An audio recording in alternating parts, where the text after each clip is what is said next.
ሌላ የገብሩ አስራት ጉዳይ እንለፍ። ገብሩ አስራት ተነግሮትም እኔ ገብሩ አስራት በግል ምክንያት እንኳን አይደለም በግል አይደለም ግን ፐርሰናሊ የገብሩ አስራት ወቅታዊ የድሮ ኮንትሪቢዩሽኑና አሁን ያለው የግል ህይወቱ ጭምር ኮንሲደር አድርጎ ለብዙ ዓመታት እኔ ገብሩ አስራት ነክቼው አላውቅም።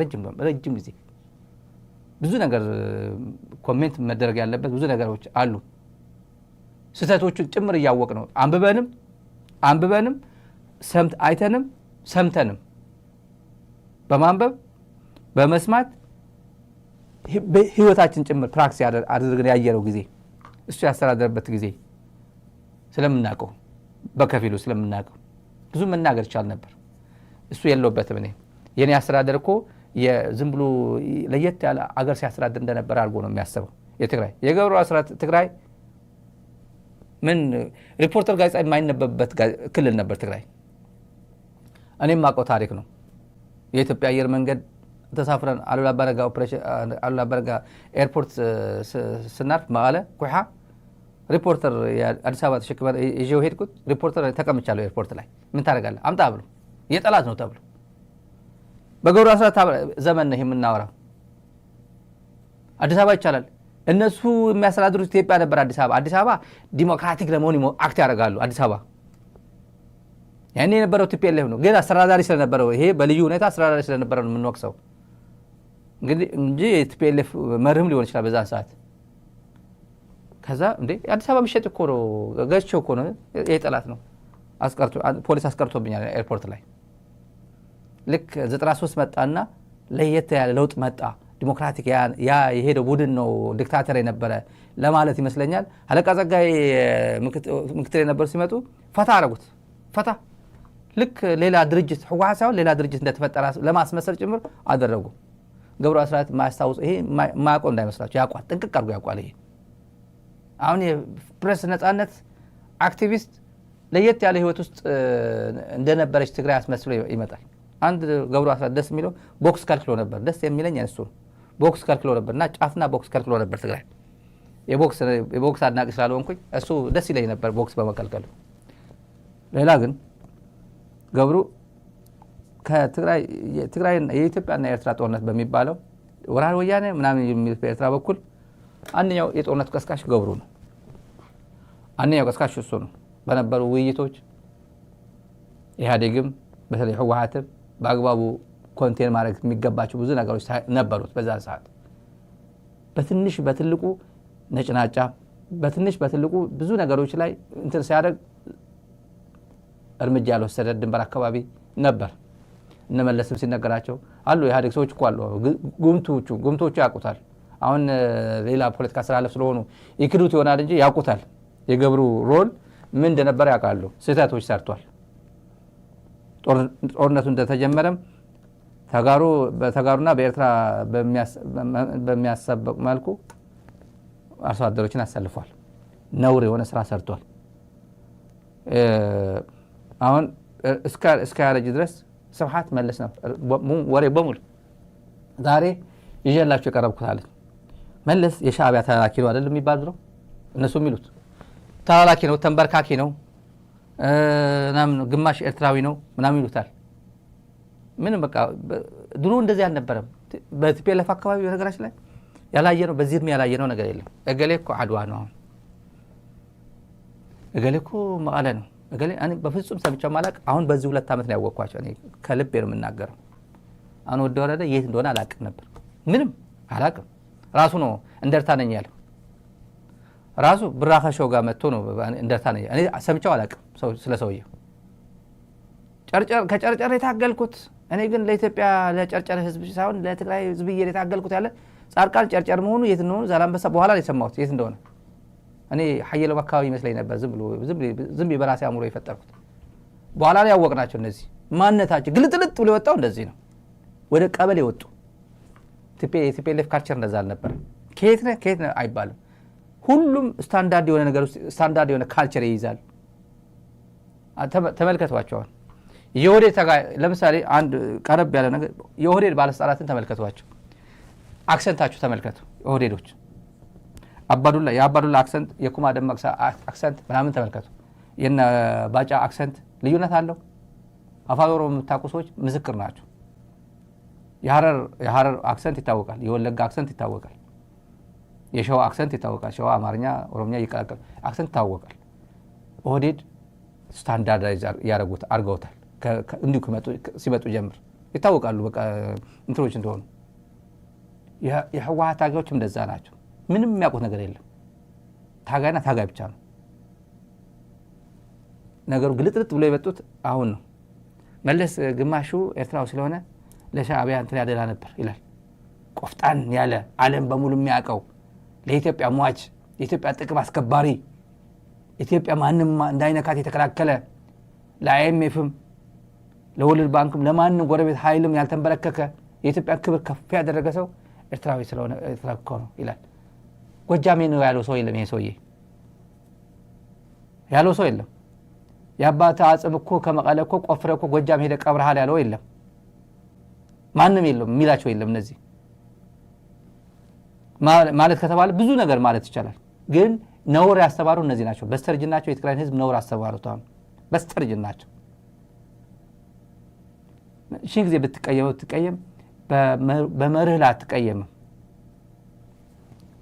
አበይ ስብሐት ላይ ይዘምታሉ በየተራ አበይ ስብሐት በእውነት የአበይ ስብሐት አይነት ተጽዕኖ ይስጠኝ ነው የሚያስብለው ሰው በ90 ዓመቱ ሆኖ በሁሉም ሰው ስም የሚነሳ አክቲቪስት ሲመጣ ስብሐት እኮ ነው ጌታቸው ሲመጣ አንድ ቨርጂኒያ አካባቢ ያለ ውጭ ያለ ሰው ያለ እንደዚህ 90 ዓመት ሽማግሌ 80 ዓመት ሽማግሌ ይሉታል አንዴ 80 ይሏቸው አንዴ 90 ያስገቧቸው ማን ሚዲያ ላይ ሲመጣ እሳቸውን ይሳደባል የሚያውቁት ነገር የለም ምንም ስለሳቸው ብዙ ነገር እንደዚህ አሉ ጽምዶ ተቃወሙ ፌክ ያመጣሉ እንዴ በነገራችን ፌክ አካባቢ ፌክ መረጃዎች እንደሚያመጡ አሁን በረከት ስምዖን ኢትዮጵያ ጦርነት ከተጀመረ ኢትዮጵያ ታሸንፋለች ብሎ ጻፈ ብሎ የሆነ ሪቪው ነው ምናምን የሆነ ሆርን ይሁን ቲዮሪ ሪቪው የሆነ አለ ብሎ አመጡ ያላለው ምንድነው የፈለጉት እኔ አላልኩም ብሎ በረከት ከች እንዲል ሚዲያ ላይ እንዲመጣላቸው ኧረ እኔ አላልኩም እንዲል እንዳላለ በተዘዋዋሪ እኔ ማረጋግጫለሁ እንዳላለ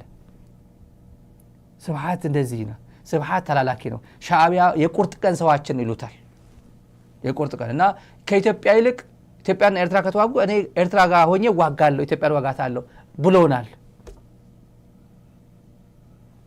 ገብሩ አሁን እንዲሁ በዚህ ስንት ዓመት ይሆናል ገብሩ እንደዚህ ለማሽ እናድምጣው መለሳል አንድ ጉዳይ አለ ስለዚህ በዛም ወቅትም ቢሆን ሻዕቢያዎች ስብሐትን በጣም ነው የሚያምኑት ውሳኔም በሱ በኩል ላይ ያስወሱ ነው የሚፈልጉ ድርጅት ውስጥ ግን ያኔ ድርጅቱ አትሊስት በአመራር ደረጃ መሪው ሊቀመንበሩ ያለው ሁሉ አዳምጦ የሚሄድ አልነበረም ተጽዕኖ ነበረው ግን ደግሞ እሱ ያለውን የተቀበለ የሚሄድ ግን አልነበረም አትሊስት በኮሚቴ ደረጃ ዲሞክራሲ ነበር ለማለት ይቻላል በኮሚቴ ደረጃ ስለዚህ ያለው ሁሉ አያስፈጽምም ነበር ግን ሻዕቢያዎች ሆኑ እሱ ራሱ እነሱ የነሱ ታማኝ አገልጋይ መሆኑ ያውቃሉ እሱም ከነሱ ጋር ጥሩ ወዳጅነት እንዳለው ያውቃሉ በኢትዮ ኤርትራ ጦርነት እኮ ስልክ ይደውሉት ነበር ወደሱ ይደውሉ ነበር አሁን ሞስኮ ላይ የነሱ አምባሳደር የነበረው ናይዝጌ የሚባለው አሁን በህይወት የለም ስልክ ይደውል ነበር ወዳቱ ስባት ማለት ነው ናይዝጌ ወዳቱ ስባት የኤረ ጦርነቱን አስቆመው ይሄ ኮልቂቱ የበረታ ነው ስባት አንድ ነገር አድርግ ብሎ ይደዋወሉ ነበር ሌሎችም እንዲሁ ያገኙት ነበር ስለዚህ ሻዕቢያዎች የቁርጥ ቀን ልጅ ይሉታል አባት ቢሉትም ያው ልጅ ነው ማለት የሚያገለግላቸው አድርገው ነው የሚያዩት ይሄ ይታወቃል እሱም በይፋ ነው ዛፍሳ መጻፊም ላይ አስቀምጨዋለሁ ይውሰዱ ዛላምበሳም ለ30 ዓመትም ይውሰዱት ሌላ መሬት ይውሰዱ ግን ከነሱ ጋር መጣላት ያለብንም ብሎ የነበረ ነው ምክንያቱም እንግዲህ የጠባ አይደለም ነገሩ የጥቅም ጉዳይ ነው የሀገር ጥቅም ኢንተረስት ጉዳይ ነው እንጂ የጠባ አልነበረም ስለዚህ ይውሰዱት ብሎም የተናገረ በይፋ የተናገረው ነው እንግዲህ የሚደበቅ አይደለም ኤርትራን የሚወጋ ከመጣ ከኢትዮጵያ ውስጥ ነው እኔ እንሰለፋለሁ ከነሱ ጋር ዋጋለሁ ሲል የነበረ ነው ይሄ ዝም ብሎ የሚመጣ ነገር አይደለም ዝም ብሎ የሞኝ ነገር አይደለም አውቆ አስቦ የተናገረው ነገር ነው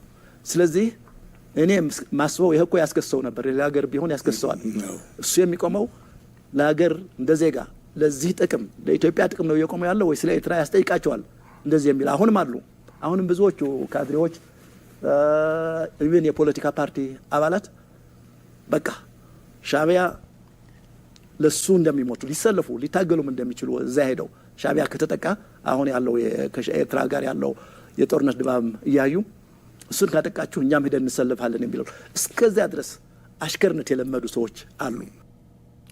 አሽከርነት የለመዱ ሰዎች አሁን እኔ ከኤርትራ ጋር ሆኜ ዋጋለሁ ይለን ነበር ይላል። መቼ ነው? ኢህአዴግ ሰው ሆኖ እኮ ነው። ገብሩ በስብሐት መጥቶ ሚዲያ ላይ መጥቶ እኔ አላልኩም ስብሐት ምን ነካ አይምን ገብሩ ምን ነካ ብለው እንዲመጡለት ነው የሚፈልገው። ሚዲያ ላይ እንዲመጡለት ነው የሚፈልገው። እና ያሳስረው ነበር ድሮ ያስከስሰው ነበር።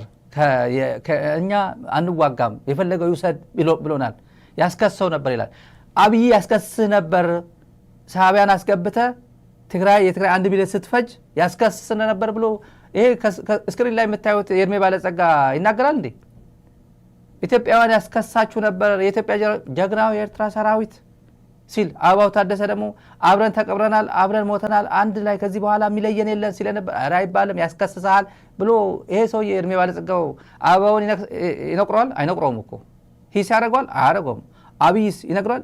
የትግራይ ጦርነት ጊዜ 2 ዓመት የት ነበር ገብሩ አስራት? ተደብቆ እኛ ማናቃት ህወሓት ይሄ ያቃታል። ህወሓት ጥንቅቅ አድርጎ ያቃታል። 68 69 ጀምሮ ያቃታል። ማናቃት ህወሓት ጡጧል አልሰጠችን፣ ዳቦ አላቀበለችን፣ ትምህርት አላስተማረችን። በወጪዋ ማለት ነው። ቢያንስ እንደ ኢትዮጵያ ትምህርት ተምረናል። እንደ ኢትዮጵያ ማንም ተማሪ 6 ኪሎ ገብተን ተምረናል። ችግር የለውም እንደ ማንም ኢትዮጵያዊ ማለት ነው። በልዩ ሁኔታ ግን ቻይና ሄድ ማስተር ተማር ዲግሪ ተማር ብላ ሲቪል ሰርቪስ ተማር ብላ አላስተማረችንም። ወይ ህወሓት ልክ እንደ ህወሓት ታጋይ ልጆች በልዩ በጀት ጫካ ላይ ልብስና ወተት ተመድበውልን ያደግን ሰዎች አይደለንም። እኛ አይደለንም። ገብሩ ይሄን ጉዳይ የሚያወራው አብይን ሊያነገው ይችላል። የቁርጥ ቀን ልጃችን ነው የሚሉት እና ኤርትራ ከተወረደች እኔ ከኤርትራ ጎን ሆናለሁ። አሁንም አሉ የትግራይ ውስጥ ያሉ ፖለቲካ ፓርቲዎች አሉ። ጦርነት ከተጀመረ ከኤርትራ ጎን እንሰለፋለን የሚሉ ባንዳዎች አሉ ይላል። አዲስ አበባ ተቀምጦ ነው ይሄ የሚያወራው። 2 ዓመት ሙሉ የኔ ህዝብ ነው የሚለው የትግራይ ህዝብ ሲጨፈጨፍ አፉ ዘግቶ ዝም ያለ ምን ሞራል አለው? ስለዚህ ጉዳይ ለመናገር ነው። ምን ሞራል አለ ነው? ጦርነት እናቁም ብለው ይደዋወሉ ነበር ይላል። እሺ ጻድቃንና ብርሃኑ ጁላ ይገናኙ ነበር። ከሲሸልስ እና ከጅቡቲ በኋላ ዋትስአፕ ቁጥር ተለዋውጠው ሄዱ አልሄዱም? ሶስተኛ መጨረሻው ውጊያ ሲጀመር ከጅቡቲና ከሲሸልስ ጌታቸው ረዳ ከሬድዋና ከአብይ ጋር ይገናኙ ነበር? አይገናኙም? ይገናኙ ነበር? አይገናኙም? ጥያቄው ነው። ለስሙ ነው። ለትግራይ ውስጥ አሁን የመጨረሻው ጦርነት እኮ ጦርነት አልነበረም እኮ የደረሳችሁ ምናምን ዝም ብሎ ተራ እኮ ነው። ተራ ጨዋታ እኮ ነው። ዝም ብላችሁ ለምን አታቆሙ ጦርነት? በዋትስአፕ ቴክስት እየተደራረገ አዳሚ ቴክስት ወደ አብይ ወደ ሬድዋን ብርሃኑ ኧረ ተውት በቃ ይብቃን በቃ ምናምን እንደዚህ ቴክስት። የትግራይ ህዝብ ያሳዝናል። እንደ ህዝብ ያሳዝናል። የምሬ ነው። ለዚህ ህዝብ በክፉ ጊዜ የሆነች ጠብታም ኮንትሪቢዩት ማድረግ መልካም ነገር ኮንትሪቢዩት ማድረግ እንደ ጽድቅም ነው። ይሄ የሞራል ኃላፊነት ወይም እንደ ትግራዋይ አንድ ኢትዮጵያዊ ማድረግ ያለበት አይደለም በፍጹም። ማንኛውም ሰብአዊ ፍጡር ለዚህ ህዝብ የሆነ ጠብ ለማድረግ መነሳሳት የሚገባው ነበር። እነ ገብሩ አስራት ፖለቲካ ፓርቲ በነገራችን ላይ ስራ አስፈጻሚ ነው፣ ማዕከላዊ ኮሚቴ ነው የአረና እኮ። ገብሩ አስራት ህወሓት አርጅታለች ይላል። አሁን ያረጀው ማን ነው? ገብሩ አስራት ነው ያረጀው? ደብረጽዮን ነው ያረጀው? ወይ መንጆሪና ያረጀችው? ወይ አማኑኤል አሰፋ ነው ያረጀው? እሱ አያረጅም። አብዓሎም ወልዱ የአባይ ወልዱ ወንድም አያረጅም። ማዕከላዊ ኮሚቴ ነው እሱ። አረጋሽ አታረጅም። ምክንያቱም ፓርቲው አዲስ ነው። ሰዎቹ ሽማግሌዎች ቋንቋና ሽማግሌዎች ቢሆኑም ፓርቲው አዲስ ስለሆነ ድረስ ለምን የ100 ዓመት የካሜሩን አሁን የተመረጠው ፕሬዝዳንት ለምን እዚህ መጥቶ አይገባም? ችግር የለበትም። ፓርቲው አዲስ ነው። በዛ ነው የሚያስቡት እነዚህ። ሺህ ጊዜ እድሜ ልካቸው መለስ ስብሐት ምናምን እዚህ ውስጥ ናቸው ህይወታቸው ያሳለፉት። እድሜ ልካቸው ከእንደዚህ አይነት ፖለቲካ ሳይወጡ የዚህ መንግስት አገልጋይ ሆኖ ቁጭ አሉ። ይመጣል በየተራ የሌላ ብሔር ሚዲያ ላይ ይመጣል። ተመልካቾች እስቲ የአማራ ብሔር እንደዚህ አይነት መግለጫ ማን መጣ? ዮሐንስ መንጋግ ይመጣል፣ ጌታቸው ይመጣል፣ ጻድቃን ይመጣል፣ ያቺ ማናት ኬሪያ ትመጣለች። ኬሪያ እንኳን ጠፋች። ያዘጋጀላት ነገር አለ። እሷ ስትመጣ በድብቅ ልዩ ሁኔታ አለ። አሪፍ ዳቦ እና ይሄም ይመጣል፣ ገውር ይመጣል፣ ሌሎች ይመጣሉ። ተጋሩ ባንዳዎችም አሉ፣ እልል ያሉ ባንዳዎች አሉ።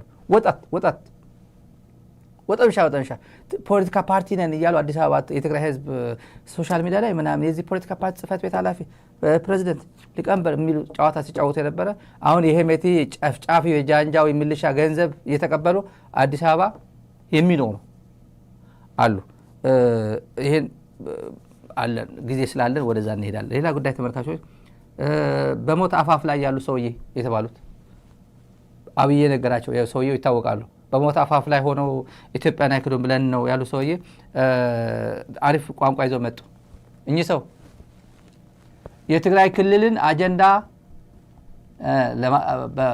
ለመሰብሰብ በ2 ወራት በማጠናቀቅ ሀገራዊ የምክክር ጉባኤው ለማካሄድ ታቅዷል። የትግራይ የማሰባሰብ አጀንዳ የማሰባሰብ በ2 ወር እንጨርሳለን ይላል። የትኛዋ ትግራይ ነው የሚለው? ፕሮፌሰር መስፍን አርአያ ለምን ተኝቶ አያድርም? እግሩን ተጣጥቦ ወራቱን በልቶ ለምን በጊዜ አይተኛም? ምን ያደርግለታል? በዚህ እድሜ እንደዚህ መቀለዱ አያመው? ትንሽ በእንደዚህ አይነት ቀልድ መቀለዱ አተውም? አይነው ገንዘብ ነው። ሄዶ ይበላል፣ ይጫወታል። በገንዘቡ ማአት ሚሊዮን ገንዘብ ነው እዚህ ፈሰሰው እና በ2 ወር ውስጥ ለምን ዝም ብላችሁ ፕሬዝዳንት አታረጉትም? ህገ መንግስቱ ቀይሩ። የኢትዮጵያ ህገ መንግስት አንቀጽ 39 የሚለውን ሰርዙት። ምን ጉዳይ አለው ስለ ኢትዮጵያ አንቀጽ 39? የትግራይ እንደሆነ እየመጣ ነው። አዲስ ጉዳይ ይዘው እየመጣ ብዙ ነገሮች አሉ። ሰምታችሁ ካልሰማችሁ ይነግራችኋል። ሌላ ጊዜ ምንም ወደ ኋላ የማይል የትግራይ ፖለቲካ ወደ ኋላ አይመለስም። ከዚህ በኋላ ከዚህ ገዳይ በፍጹም መንግስታት በተቀያየሩ ቁጥር የ4 ኪሎ ስርዓት መስተካከል የማይችልና 4 ኪሎ የገባ በሙሉ ጸረ ትግራይ የሆነ አቋም የሚያንጸባረቅ ስርዓት ከዚህ አቀንቃኝ ሆኖ ገብሩ ይመስለዋል እኮ ትግራዊ በሙሉ ገብሩ ይመስለዋል እኮ አይደለም እኮ ገብሩ እኮ ኢትዮጵያዊ እኮ ትግራዊ እኮ አይደለም። ለኢትዮጵያ ብሎ እኮ የታገለው እኮ ለትግራይ ብሎ አጋጣሚ ነው የትግራይ ፕሬዝዳንት ያደረጉት። ለኢትዮጵያ ብሎ የታገለ እኮ ነው። ጂኦግራፊ ዲፓርትመንት ነበር 6 ኪሎ በዛ ሄደ። ለትግራይ ብሎ የታገለ አይደለም። የትግራይ ብሎ እየታገለ ያለው አሁን ነው፣ ኢንክሉዲንግ ይሄ ሚዲያ። የትግራይ መጻኢ ደግሞ ይስተካከላል። አሁን ያለው ነገር ድባቡ ግልጥልጥ ብሎ መውጣቱ፣ ፀሐይዋ መብረቋ መውጣቷ፣ ያው ይሄ የፀሐይ አሁን ወጋገን ላይ አካባቢ ነው ያለው በብዙ ነገር። የሌላ ተመልካቾች የካይሮ ጉብኝት ብልጽግና ምን እያለ ነው? የካይሮ ጉብኝት ሻዕቢያ ፈራ እያሉ ነው። እኔ የሰማሁት ስኬጁል ነው። እኔ መጀመሪያ ከትናንት ወዲያ ሄደ ሲባል ከአብይ አህመድ የፓርላማ ንግግር ጋር አያይዤው ነበር። ይሄ የጥጥሞች ነው፣ ለካ ኮኢንሲደንስ ነው። እና የግብፅ ሚዲያዎች በጣም ብዙ ሚዲያዎች የግልም ምሁሮችም የተያዘ ቀጠሮ ነው። 1 ቢሊዮን የአሜሪካን ዶላር የፈጀ ሙዚየም ገንብታለች ግብፅ። ምን አይነት ሙዚየም ሊሆን እንደሚችል እኔ ግራ ገባኝ በጣም። ዛሬ የተመረቀው ዛሬ ነበር ስኬጁሉ፣ አላየሁትም ቪዲዮውን። ግን ሙዚየሙ 1 ቢሊዮን ነው የጨረሰው ነው የተባለው፣ 1 ቢሊዮን የአሜሪካን ዶላር። እና ፋርሲ እግረ መንገድ ግን አብይ ኢትዮጵያ ኤርትራ ምናምን አሰብ ጉዳይ አይነሳም የሚል ጥርጣሬ የለኝም። እኔ ይነሳል ባይ ነኝ።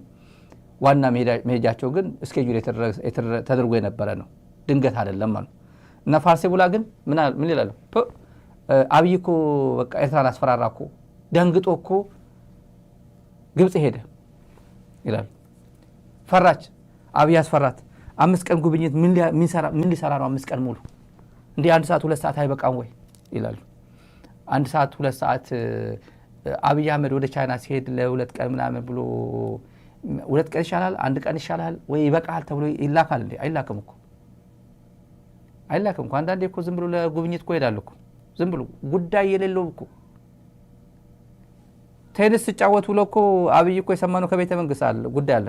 ከቤተ መንግስት ቴብል ቴኒስ ቀን ሙሉ ቴብል ቴኒስ ነው ግራውንድ ቴኒስ አንደኛው ቴብል ቴኒስ የተጫወተን ውለን ብዙ ሰዓት አብረን ውለን 4 ሰዓት 5 ሰዓት ሙሉ አብረን ውለን እቤት ከሄድኩኝ በኋላ ልክ 1 ሰዓት በኋላ ትዊተር ላይ አጽፎ ዛሬ የዚህ ኮሚቴ የማይክሮ ኢኮኖሚ ነው ማክሮ ኢኮኖሚ የዚህ ምናምን ስብሰባ ላይ የሆነ ሁሌ የሚሰበስባቸው ነገር ላይ የኢንቨስትመንት ሆልዲንግ ምናምን የነብሩክ ታዬ አይነት እንትን እንደዚህ አይነት ስብሰባ ላይ ትልልቅ ጉዳዮች ላይ የብሔራዊ ባንክ እንደዚህ አይነት ዲስከስ አደረግን ዛሬ ብሎ ቁጭ ትዊተር ላይ ቀድሞ ጠዋት ግን ሙሉ በሙሉ ከኛ ጋር ነበራል። ሰውየው ጣጣ የለውም፣ ዝም ብሎ የሚቀደው ችግር የለበትም። ማንም ብሎ የሚጠይቀው የለም። ፍጹም አረጋ አትጠይቀው ወይ ፍጹም ማንም አትጠይቀው ወይ ብሔራዊ ባንክ አይጠይቀው፣ መቼ ነው የተሰበሰብነው ብሎ አብርሃም በላይ አይጠይቀው፣ ችግር የለበትም። እና ግብጽ ሄዱበት በእነሱ ስኬጁል ነው። ይፈራሉ አይፈሩም። እንደዚህ አይነት ወሬ ፋርሴ ቡላ በጣም ነው የሚጥመው። በጣም ነው የብልጽግና ደጋፊዎች ነፍሰ ገዳዮች መሆናቸው የምታዩት። አንድ መረጃ ልስጣችሁ፣ ወሳኝ ጉዳይ። ወደ ምሁሩ ስራጥ ፕሮፌሰር አስተዋውቃቸዋል ዛሬ። ፕሮፌሰር ነው ስራጥ። ኢትዮጵያ ከባድ ነው የኢትዮጵያ ኑሮ። መጀመሪያ ግን ኤልፋሽር የሱዳን ኢትዮጵያውያን እንደ ኢትዮጵያውያን ሱዳን ምንድነች? ለኢትዮጵያ በጣም ወዳጅ ሀገር ነች። በጣም ወዳጅ ሀገር ነች። የህዳሴ ግድብ እንኳን በተመለከተ የህዳሴ ግድብ እነመለስ መጀመሪያ ያሳመኑት ሱዳን የካርቱም ዩኒቨርሲቲ ምሁራን ቦንድ ገዝቷል። ሱዳናውያን ከኢትዮጵያ ጎን ነው እንሆናለን ብለው እኛ አረብኛ ነው የምንናገረው። እኛ የታችኛው ተፋሳሲ ሀገራት ነን። እኛ ከዚህ ነው ይመጣልን ብለው ከግብጽ ጋር እንትን ሳይሉ ከኢትዮጵያ ጋር ወግ ነው ሰሩ። አይከዱንም፣ እኛ አይጎዱንም በሚል እምነት አሳድረው የካርቱም ዩኒቨርሲቲ ፕሮፌሰሮቹ በሙሉ ትንታኔ የሰጡ አይጎዳንም ይሄ ብለው።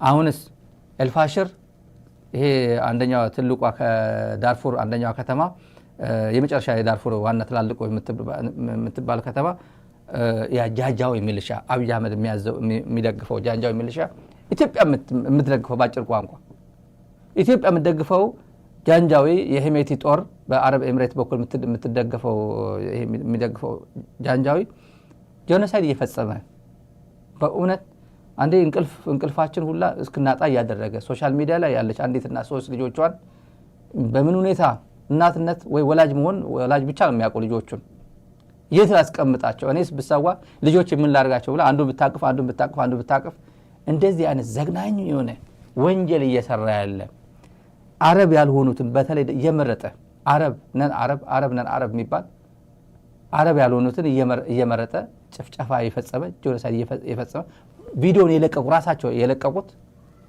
የዚህ ደጋፊ እንዴት ትሆናለህ?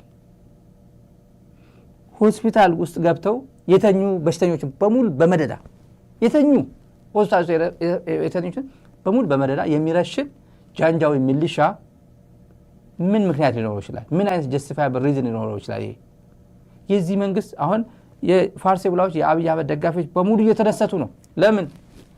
አንደኛ ዳርፉር ሩቅ ነው አላወቁትም እና አልብርሃን አሸነፈው።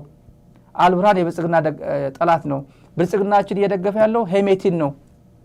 ስለዚህ ሄሜቲ እየተሳካለት ነው ይላሉ። ሄሜቲ እየተሳካለት ነው ከተማ ተቆጣጠረ ማለት ይሄ ሁላ ዜጎችን እየጨፈጨፈ ይደግፉታል። መቼ ለመዱት? በትግራይ ጦርነት የለመዱት ነው። መቼ ለመዱት? ኤርትራ ጦር ገብቶ ወንጀል ሲሰራ፣ ኢትዮጵያ ጦር ገብቶ ወንጀል ሲሰራ ማህበራዊ ደገ ቪዲዮ ስናሳይ የቲኤምኤች ጊዜ ስሪስቲክስ በሏቸው ኢሳት በሏቸው ምናምን በሏቸው በሙሉ ነው ብለውናል። መጀመሪያ ነው ብለውናል። ውሸት ነው ብለውናል። ቅጥፈት ነው ብለውናል። ያልተጠራ ነው ብለውናል። ዩኒፎርም አስለብሶ ራሱ በራሱ ቲፒኤልኤፍ የራሱ ልጆች ዩኒፎርም አስለብሶ ገደለ ብለውናል። ይሄ አጋሰስ ስብስብ ነው። ከዚህ ጋር ትግራዋይ መኖር ማለት ወንጀል ነው። ታጥቦ የማይታጠብ ይሄ አተላ ነው፣ ጨጓራ ነው። የበሬ ጨጓራ ታውቃላችሁ፣ ሺህ ጊዜ ብታጠብ አይጸዳም። የካደን ነው ይሄ። አሁን ተመሳሳይ ነው። አሁን አማራ ክልል በድሮን ሲመታ ችግር የለውም ሲል የነበረ ነው። ትግራይ ስትደበደብ ድሮን ስትደበደብ በላይነሽ አመዴ ምናምን ስሟ ይሰጧት ነበር። ሄደሽ የተመላለሽ ምቺ በያቸው እያለ በዚህ በደም የጨቀየ ሞት የተለማመደ ገዳይ አስገዳይ ፋርሴ ብሏቸዋሉ። የኤልፋሽር የሱዳን ጦርነት ዓለም በሙሉ እየኮነነው ዓለም በሙሉ እያለቀሰ ስቅስቅ ብሎ ማለቅስ እያለቀሰ ሶሻል ሚዲያ እያየ ከእንቅልፋችን ሊወጣ ከእይታችን ሊወጣ ያልቻለ ብዙ አሰቃቂ ቪዲዮ እያታየ ይሄን እየደገፈ ያለ ኃይል አለ አዲስ አበባ። እነዚህ ነው የምንታገለው። እነዚህ ነው አሽቀንጥረን ጥለን መጨረሻ ላይ እኔ ሩቅ ነው ያለሁት እኔ እዚህ ሩቅ ነኝ ያለሁት ለራሳችሁ አትበሉ። ኦህዴድ አካባቢ ያላችሁ ለራሳችሁ አትበሉ። አማራ ክልል ያላችሁ ለራሳችሁ አትበሉ። እርስ በርሳችሁ ቼክ እንደባላችሁ ስትሰራራላችሁ እዛ ላይ እርስ በርሳችሁ አብይ እንደሆነ አብይ ነው ያመልጣል። አውሮፕላን አለው ያመልጣል። ይሄ እኮ ዝም ብሎ እንደ ቀልድ ይመስል እንዴት ነው ሊሆን የሚችለው ብሎ የሚያስብ ይኖር ይችላል። ያስባል ያውቃል እንደሚያስቡ ሌሎቹ እንደዛ። የደርግ ጊዜም እንደዛ ነው። የደርግ ጊዜ ጌታቸው አሰፋ አይነት ተስፋዬ ወልደስላሴ አዲስ አበባ ላይ የተገኘው ተስፋዬ ወልደስላሴ አውሮፕላን አጥቶን ተነስ ብሎ አንድ አውሮፕላን ይዞ ኬንያ መሸሽ አክቶት ነው ማን የሚባል ተስፋዬ ገብረ ኪዳን ለፍተና ጀነራሉ ጣሊያን ኤምባሲ የገባ አውሮፕላን አንስቶ አልሄደም። እያንዳንድሽ አዲስ አበባ ያለሽ ይሄን ፕሮግራም የምትከታተይ ይሄን ቀን እንዳትረሳው። ፋርሴ ወላዎች በሙሉ ይሄን ያልኳችሁ በሙሉ ወንጀል ሲሰራ ቆሞ ያየ አሁንም ሶሻል ሚዲያ ላይ ትዊተር ላይ ደስታቸው እየገለጹ ያሉት ሀዘኔታ የማይሰማቸው አልፋሽ ተቆጣጠረ እያሉ ይህን ገዳይ የጃንጃዊ ሚሊሻ እየደገፈ ያለ የአብይ ሆዳሞች እኔ ታሪካችሁ ጥሩ አይደለም። ሌላ መጨረሻ ላይ ጥሩ መረጃ ልስጣችሁ። ፕሮፌሰር ሕዝቅኤል ምን የሚለው ቋንቋ አለው? አንኤምፕሎይድ ኤንድ አንኤምፕሎያብል የሚለው ቋንቋ አለው። እኔ ደስ የሚለኝ ቋንቋ ነው። አንኤምፕሎይድ ልክ እንደ ስራ አጥና የማይቀጠር ማለት ነው። አንኤምፕሎያብል በአሜሪካ ሰው ስራ ለመቀጠር ብዙ ያው ሶሻል ሴኩሪቲ ጎግል ይደረጋል። ጣጣጣጣ ምን ጠጥታ አሽከርክረሃል፣ በሴት መድፈር ተጠርጥረሃል፣ እንደዚህ ምናምን የተለያየ ወንጀል ሰርተሃል፣ ምናምን ሰርቀሃል፣ ሾፕሊፍቲንግ ምናምን የሱቅ መዝረፍ ምናምን አንዳለ እኮ ሚዲያ ላይ ታውቁታላችሁ። በሾፕሊፍቲንግ እዚህ ያለ አንድ ህግ ጠበቃ ነኝ ምናምን ነበር የአማራ እንትነኝ የሚል በዛ የተያዘ እኮ አለ እዚህ የምታውቁት እና ብዙ አለ ሶሻል። ከዛ አንተ አትቀጠር፣ ያው ዘራፊ ኮንክ ስትሰርቅ ከተያዝክ ካሜራ አይተዋል፣ በቃ አለቀ። አንኤምፕሎያብል ማለት በቃ አለቀ ማለት ነው። ችግር ውስጥ አለ፣ ባክግራውንድ ጥሩ አይደለም ማለት ነው። ብዙ መንገድ ብዙ ምክንያቶች ሊኖሩ ይችላሉ ላለመቀጠር ምክንያቶች የሚሆኑ። አንኤምፕሎይድ ግን ያው ስራ አጥ ነው ማለት። ፕሮፌሰር ሆኖ እንዴት ስራ ያጣል? እንዴት ዩኒቨርሲቲ ሄዶ መምህር አይሆንም? አሁን አዲስ አበባ ዩኒቨርሲቲ መምህር መሆን ክብር ነው፣ ከክብርም ክብር ነው። ትውልድ ነው የምታንጸው። በትንሽ ደሞዛችሁ ትንሽ ነው ግን ትውልድ ነው የሚያጽ። እንዴት ደስተኛ እንደሚሆኑ እርግጠኛ። እንዴት መምህራኖቻችን እንዴት እንደምናከብራቸው እናውቀዋለን። በጣም የምሬን ነው። እዚህ መጥተው አሜሪካ ሲመጡ እኔ ደውለው ሻይ እንጠጣ ጊዜ ካለ የሚሉኝ አዲስ አበባ ዩኒቨርሲቲ ፕሮፌሰሮች እኔ አገኛቸዋለሁ። አንዳንዶች ይመጡ ያገኙኛል፣ በክብር ደስ ይለኛል። ደሞዛቸው ግን እናውቀዋለን። $200 አትሞላም። $200 ምን ማለት እንደሆነ እናውቀዋለን። እዚህ ወጣ ብለህ እራት ነው ሁለት ሆናችሁ ከወጣችሁ 200 አይበቃም። ግን ያ 30 ቀን ሙሉ ሰርቶ 200 ነው የሚከፈለው። ክብር ግን አለው። ህሊናው ሳይሸጥ ነው የሚኖረው። ይሄ ሰውዬ አሁን ማሳያችሁ ብሩክ የሚባል አንድ ሰውዬ ማሳያ በኢህአዴግ ጊዜ ጀምሮ አሽቃባጭ ነው። የኢትዮጵያና የኤርትራ ጦርነት ሲከፈት ሲጀመር ለአንድ ለእናቱ ጀርመን ሬዲዮ እና ቮይስ ኦፍ አሜሪካ የሚባል ነበር። በቃ የውጭ ሚዲያ የሚባል በአማርኛና የወራሪው የሻዕቢያ ሰራዊት ምናምን በሚባል ኢቲቪ አንድ ለእናቱ የነበረበት ጊዜ የአዲስ አበባ ዩኒቨርሲቲ ለአስተያየት ስጡ ሲባል ቮይስ ኦፍ አሜሪካ ፈቃደኛ አልነበረም። ብዙዎች ፖለቲካ ውስጥ እንትን አያደርጉም ነበር። ይሄ ሰውዬ ዛሬ ቪኦኤ ያለ፣ በማግስቱ ዶይቼ ቬለ ያለ ምናምን አለ። ከዛ ጦርነቱ አለቀ። ኢህአዴግ ደግሞ የዶክተር ሳሙኤል ነው ምናምን ምክትል አምባሳደር አድርጎ ዋሽንግተን ዲሲ እዚያ መጣ። ከዛ ጨርሶ የዩኔስኮ ተወካይ አደረገው ፈረንሳይ።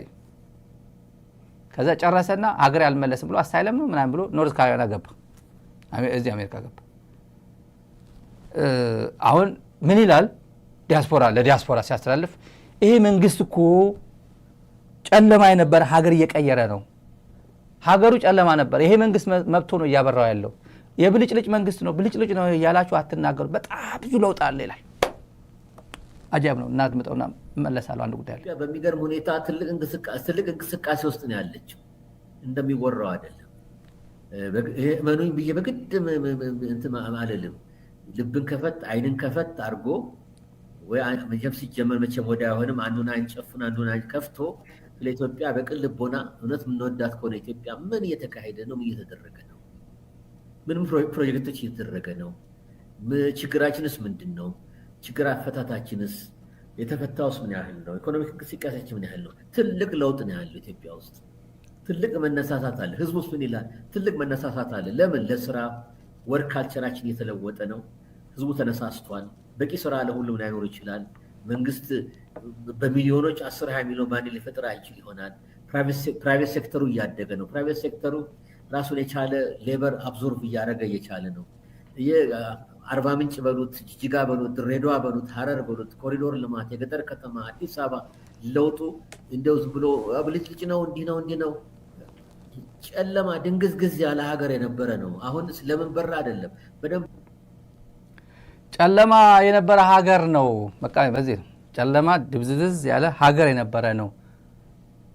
ልባችሁ ይከፈት፣ ልባችሁ ክፍት ይሁን፣ አይናችሁ ክፍት አድርጉ። ብዙ ነገር እየተለወጠ ነው ይሄ ሀገር ነው እና ብልጭልጭ ነው የምትሉት ይሄ ሀገር አይደለም። በጣም ልማት አለ። ኢትዮጵያ እየተቀየረች ነው። ሁለቱም አንኢምፕሎይድ ናቸው። ሁለቱም አንኢምፕሎያብል ናቸው።